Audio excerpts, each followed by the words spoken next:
अगर एयरक्राफ्ट एक हवा में उड़ता है और लेकिन तभी वो डेस्टिनेशन में पहुंच सकता है जब उसका डायरेक्शन सही हो। तो इंसान जब हवा में उड़ता है, इंसान जब सक्सेस से, बट उसका डायरेक्शन सही होना चाहिए। Let's give big hand for her please have seat. अगर एयरक्राफ्ट पार्क्ड है एयरपोर्ट पे तो किसी डायरेक्शन की जरूरत नहीं है। डायरेक्शन की जरूरत कब पड़ती है? जब वो हवा में हो, यानी कि एक्शन में हो। तो ऐसे ही जो भी हम हार्डवर्क करने वाले हैं अपनी लाइफ में, या जो भी एक्शन लेने वाले हैं, अनलेस एंड अनटिल हमारी डायरेक्शन ठीक है तब तक सब बकवास है। सबसे इम्पोर्टेंट ये है कि हम उस पर मटेरियल्स किस तरह का यूज कर रहे हैं। जिस तरह का मटेरियल्स यूज करेंगे उसके बाद ही वो हमें उतना ही सक्सेस दे पाएंगे, मतलब उतना ही वो ऊपर उड़ पाएगा। तो अगर मटेरियल्स उसमें सही नहीं है तो वो बहुत जल्दी क्रैश कर जाएगा और उसमें कई सारे डिफॉल्ट आएंगे। Again excellent, let's give big hand for him. यानी कि एयरक्राफ्ट को अगर हम देखें अपनी बॉडी की तरह, तो अनलेस एंड अनटिल जो एयरक्राफ्ट का मटेरियल है वो सही नहीं है तो एयरक्राफ्ट क्रैश कर जाएगा। सपोज पेपर का आपने एयरक्राफ्ट बना दिया, उसको उड़ाने की कोशिश करो तो ज्यादा दूर तक नहीं जा पाएगा, जाएगा भी तो क्रैश कर जाएगा। बारिश आई तो पता नहीं कहाँ गया वो पेपर का एयरक्राफ्ट। हमारे लिए क्या है मटेरियल? अगर देखा जाए तो अगर हम एयरक्राफ्ट हैं तो सबसे इंपॉर्टेंट जिसको हम हमेशा इग्नोर करते हैं हेल्थ, हमारी जो बॉडी है, लेकिन इसको हम भूल जाते हैं। आप में से कितने हैं जो अपनी बॉडी के ऊपर बहुत अच्छे तरीके से काम कर रहे हैं डेली? अगर हमने अपनी बॉडी को ठीक नहीं किया तो जितना मर्जी आप बड़ा गोल सेट कर लो, अगर वो गोल अचीव कर भी लिया तो that's not going to be worthwhile. मजा ही नहीं आ रहा होगा उस टाइम पे। आप कहोगे यार चक्कर क्या है, मैंने सब कुछ तो अचीव कर लिया, मजा नहीं आ रहा लाइफ में, क्योंकि एनर्जी नहीं होगी अंदर से। ये एनर्जी कैसे मिलती है? न्यूट्रिशन। हाँ, one is nutrition, absolutely. Second is कि कैसे हम अपनी बॉडी में कहाँ क्या प्रॉब्लम्स आ रही हैं, क्या हम इतने अवेयर हैं कि कहाँ ब्लॉकेजेस आ रही हैं, और उसको खोलने के लिए हमको क्या करना है सही टाइम पे। जैसे एयरक्राफ्ट को चेक किया जाता है ना, इनफैक्ट हर उड़ान से पहले उसको चेक किया जाता है, एक्ट करने से पहले उसको चेक किया जाता है वो एक्ट करने के लायक भी है या नहीं है, उड़ने के लायक भी है या नहीं है। ऐसे ही हमें अपनी बॉडी को रेगुलरली चेक करना है कि क्या मेरे जो एनर्जी लेवल्स हैं, जो भी बॉडी में मेरी एनर्जी है वो गिर रही है या बढ़ रही है, जो भी मैं कर रहा हूँ उसकी वजह से। तो अगर हमको इतना समझ होगा, इतनी अवेयरनेस होगी, तो जिसकी वजह से गिर रही होगी उसको हम छोड़ते चले जाएंगे, जिस तरह से बढ़ रही होगी उसको हम ऐड करते चले जाएंगे। हो सकता है जिस तरह से बढ़ रही है एनर्जी उसमें दर्द हो रहा है। You getting where I am coming from? जैसे कोई मसल स्टिफ होती है, I am not too sure आपने कितना काम किया है आप लोगों ने अपनी बॉडी पे अभी, बिकॉज इस एज में तो we take our bodies for granted. फिर एक स्टेज के बाद में जा करके जब वॉट लग जाती है तब हम जागते हैं कि अब कुछ करना है वॉट, तब तक देर हो चुकी होती है। सर सिर्फ फिजिकली फिट होना ही वो है या मेंटली भी आपको फिट होना चाहिए? मेंटली होने से पहले फिजिकली फिट होना है, बिकॉज आप मेंटली तब तक फिट नहीं हो सकते जब तक कि आप फिजिकली फिट नहीं हो। एयरक्राफ्ट ठीक नहीं है, उसको बोला जाए उड़ने के लिए, चल भाई उड़ तू, कोई बात नहीं, तेरे अंदर प्रॉब्लम्स हैं, उड़ उड़ कोशिश तो कर, शायद उड़ जाए, उड़ेगा ही नहीं, it can't take off, crash हो जाएगा या उड़ ही नहीं पाएगा। वो उसमें वो पावर ही नहीं होगी कि जहां से टेक ऑफ करना होता है, वो कर ही नहीं पाएगा टेक ऑफ। बहुत सारे जो हमारी इमोशनल जो उथल पुथल होती है या प्रॉब्लम्स होती हैं, we feel sad at times without any reason, कोई रीजन नहीं होता लेकिन मूड खराब हो जाता है, उसका कनेक्शन हमारी बॉडी से होता है, हमें पता नहीं होता है। तो सबसे पहला जो काम है वो है कि अपनी बॉडी पे काम करना है। अब बॉडी पे कैसे काम करते हैं? हम सोचते हैं कि हाँ भाई जिम चले जाना मतलब बॉडी पे काम करना, नहीं, वो तो ऊपर ऊपर सुपरफिशियल लेवल पे हो रहा है। या फिर योगा करना मतलब बॉडी पे काम करना, नहीं, वो सुपरफिशियल लेवल पे हो रहा है। One is nutrition, second is कि जो भी आप कर रहे हैं अपनी होल्डिंग कैपेसिटी बढ़ाओ। ये एक बड़ा इंटरेस्टिंग पॉइंट आपको बता रहा हूं कि अगर आप कुछ करते हो योगा में, आपके किसी पार्ट में प्रॉब्लम है, मानो बैक में यहां पे प्रॉब्लम है, तो हो सकता है आपके नेक में पेन हो रहा हो या लोअर बैक में हो रहा हो, आप किसी डॉक्टर के पास जाओ, वो आपकी नेक पे थोड़ा सा फिजियोथेरेपिस्ट कुछ करे और वो ठीक हो जाए 3-4 दिन में, और आपको मैं तो ठीक हो गया, ऐसा नहीं होता है। There is a strong possibility कि जहां पे आपके पेन हो रहा है वहां पे कोई प्रॉब्लम ही नहीं है, प्रॉब्लम कहीं और होती है। कोई और आपकी मसल है जो स्टिफ है, तो उसके स्टिफ होने की वजह से सारा जो लोड आ रहा है वो आ रहा है आपकी अपर मसल के ऊपर और लोअर मसल के ऊपर, उस वजह से उसको एक्स्ट्रा काम करना पड़ रहा है, उस वजह से वहां पे पेन हो रहा है। और आप जो मेन एरिया है वहां तक तो आप देख ही नहीं रहे हो, ना कोई डॉक्टर देख रहा है, तो वहां तक स्ट्रेच को पहुंचाने के लिए you need to hold on to that particular stretch for at least a minute. हम क्या करते हैं, योगा किया, क्या समझते हैं हम योगा का मतलब? फटाफट फटाफट एक आसन किया, हाँ भाई 5-10 सेकंड के लिए होल्ड किया, फिर अगले पे आ गए, फिर अगले पे आ गए, फिर अगले पे आ गए। You need to hold on to it, तब जा करके धीरे धीरे आप देखोगे उस पार्ट में सेंसेशन होनी शुरू होगी जो एक्चुअल में स्टिफ है, जिस पे एक्चुअल में काम करना है।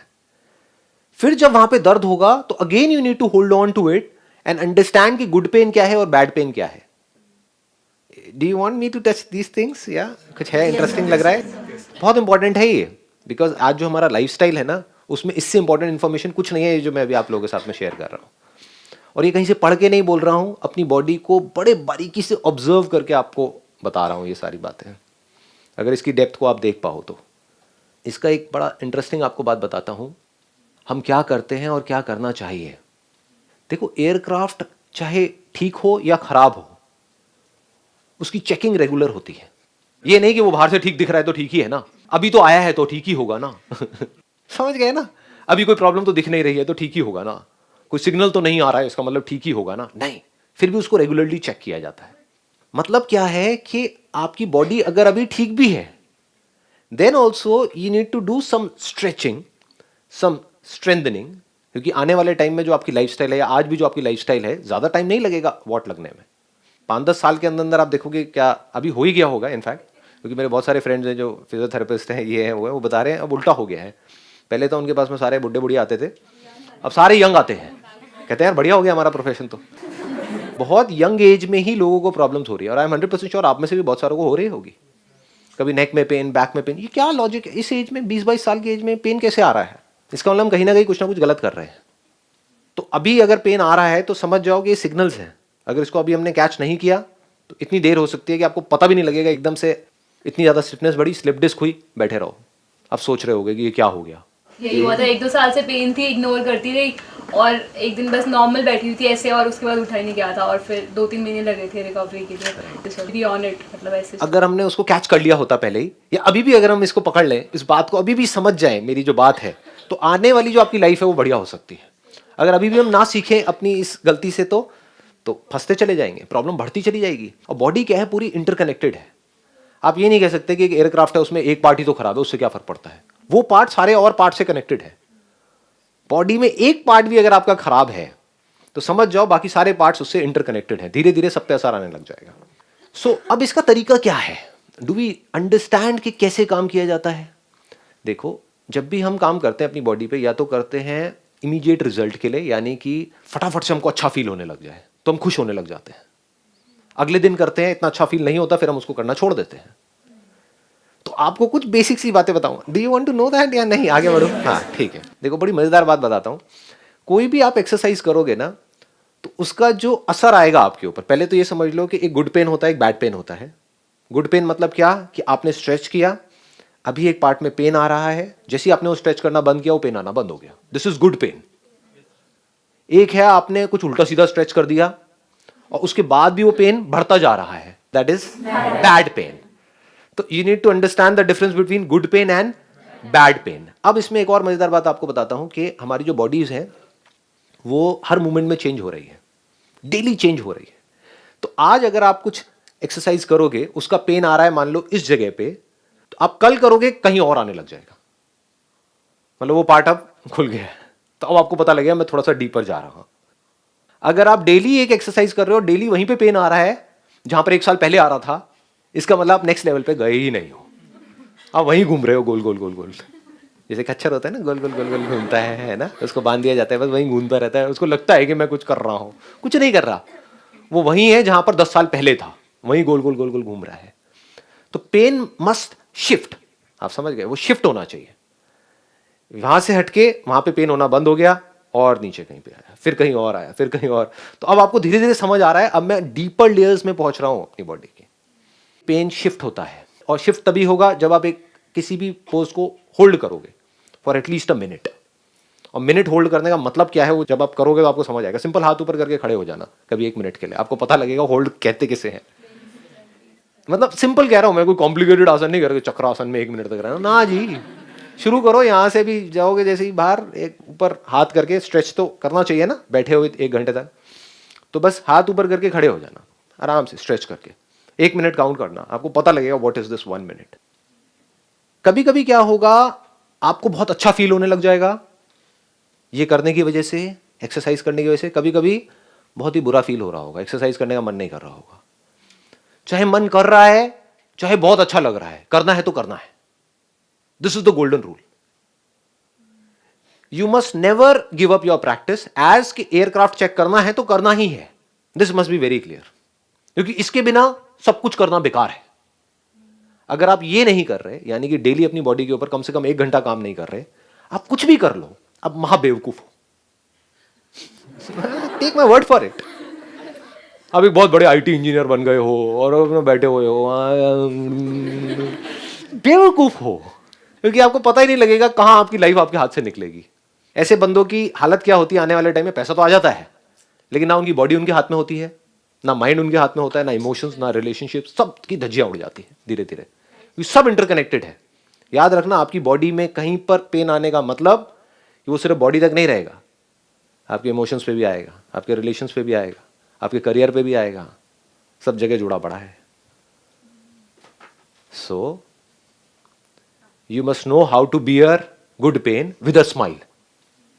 नॉर्मली जब पेन हो रहा होता है, जैसे कहीं कोई स्ट्रेच करेगा आपको, या आप खुद भी अपने आप को स्ट्रेच करोगे, पेन होगा तो ऐसे करेंगे, क्या जोर लगा रहे हैं. कभी कभी देखना अपनी शक्ल शीशे में, देखना कितना भी पेन हो रहा हो, if it is good pain, if you know what good pain is, चेहरे पे एक स्माइल होनी चाहिए.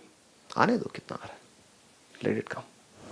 सर बट योगा में तो पेन को भी रिलैक्सेशन के साथ फील करना होता है ना. वही, that is what I am saying, इसीलिए मैंने स्माइल बोल दिया यहाँ सर पे. वो वाली फेस नहीं बना सकते योगा. वॉली फेस नहीं बना सकते, लेकिन वॉली फेस बनती है, राइट? हाँ, जैसे ही होल्ड करना पड़ता है 1 मिनट तक, तो अलग अलग तरह के फेसेस बनते हैं, हमारी हालत खराब होती है. अगर वैसे फेसेस बना करके आप कर रहे हो तो दैट मीन्स कि अब आप ज्यादा देर तक नहीं कर पाओगे. You must smile and do it. कुछ भी हो रहा है, ठीक है जी. Pain is not important, pleasure is not important. At times you will get lot of pleasure from it. इतना प्लेजर मिलेगा जितना आप सोच भी नहीं सकते. अभी आपको पता नहीं है इसकी डेप्थ क्या है, कि once you start working on your body, और एक बार आपकी बॉडी फिट होती चली जाती है, तो क्या होता है, एनर्जी जो है वो पूरा प्रॉपर्ली फ्लो कर रही होती है. ऐसी एनर्जी होगी कि आप कहोगे कि हो क्या रहा है. सुबह उठोगे एकदम एनर्जी से भरे हुए हो, पूरे दिन एनर्जी से भरे हुए हो, मतलब कुछ कमाल की ही एक अंदर एक फीलिंग हो रही है. तो इस फीलिंग की वजह से खुश नहीं होना है. समझ गए? खुश नहीं होना है, फंस जाओगे बुरे तरीके से. क्योंकि इस फीलिंग से अगर आप खुश हुए तो हो सकता है अगले दिन ये फीलिंग ना हो, फिर आप उसको करना छोड़ दोगे. तो चाहे कैसी भी फीलिंग हो रही है, अगर आप इस तरह से चले जिस तरह से मैं बात कर रहा हूं, तो 2-3 साल में क्या होगा कि आपने अच्छी फीलिंग्स को भी छोड़ते गए, बुरी को भी छोड़ते चले गए, अपनी प्रैक्टिस पे फोकस किया, सिर्फ और सिर्फ प्रैक्टिस. तो धीरे धीरे क्या होगा, स्ट्रेच डीपर होता चला जाएगा, मसल्स अंदर से स्ट्रांग होती चली जाएंगी, एनर्जी बढ़ती चली जाएगी, और तब भी आप एनर्जी को नहीं पकड़ोगे, अपनी प्रैक्टिस पे फोकस करोगे, तो आपकी बॉडी कमाल की बनती चली जाएगी. बट ये आपका गोल नहीं है. आपका गोल क्या है? अंडरस्टैंडिंग, जिससे कि फटाफट से इस अच्छी फीलिंग को छोड़ करके, जो मुझे अपनी बॉडी को फिट करके मिल रही है, इस सारी एनर्जी को लगा दिया जाए अपने माइंड पे काम करने में. Move on to the next level. Why be on this level? क्योंकि बॉडी अगर फिट करना आपका गोल है, तो आप में और जानवरों में क्या फर्क है? तो आपका एंड गोल वो है जहां पे जानवर अभी है, which is the beginning of animal life, यानी कि fitness.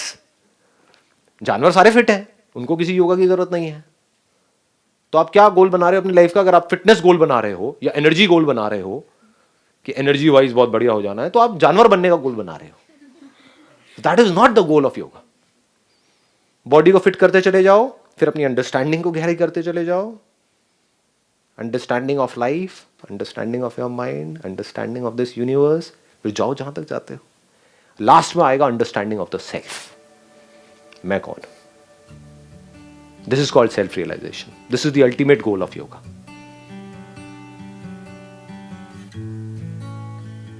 If you're absolutely clear about कि मैं क्या हूं, वहां पर क्या होता है? Absolute peace of mind. That is the highest goal of life. That is the highest goal of human life.